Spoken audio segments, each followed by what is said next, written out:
भारत देशास भारत म्हणूनच संबोधलं जावं, इंडिया हा शब्द टाळावा, असं मत स्वामी शांतिगिरीजी महाराज यांनी स्वातंत्र्य दिनाच्या निमित्तानं व्यक्त केलं। खुलताबाद तालुक्यातील सर्व शिक्षण संस्था शासकीय कार्यालयांमध्ये स्वातंत्र्य दिवस मोठ्या उत्साहात साजरा करण्यात आला। वेरूळ येथील संत जनार्दन स्वामी गुरुकुलामध्ये स्वामी शांतिगिरीजी महाराज यांच्या प्रमुख उपस्थितीत ध्वजारोहण करण्यात आलं। यावेळी ज्या विद्यार्थ्यांना पंतप्रधान आणि राष्ट्रपती होण्याची इच्छा आहे अशा 2 विद्यार्थ्यांच्या हस्ते ध्वज फडकवण्यात आला। भारत देशाला भारत म्हणूनच संबोधलं जावं, इंडिया हा शब्द टाळावा असं म्हणत स्वामी शांतिगिरीजी महाराज यांनी पंतप्रधान नरेंद्र मोदी यांच्या कार्याचं कौतुक केलं।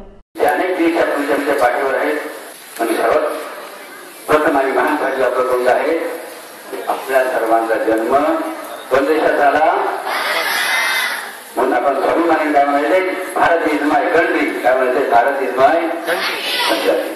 म्हणून आजच्या या स्वातंत्र्य निमित्ताने प्रथम आपण त्या स्वातंत्र्याला भक्तांना वंदन करूया, या भूमीला वंदन करूया, गोमातेला वंदन करूया, संतांना वंदन करूया, कारण देश कधी सजावत आहे सती संतावर सुरू। यावेळी विद्यार्थ्यांनी अनेक सांस्कृतिक कार्यक्रमाच्या माध्यमातून उपस्थितांचं मनोरंजन केलं।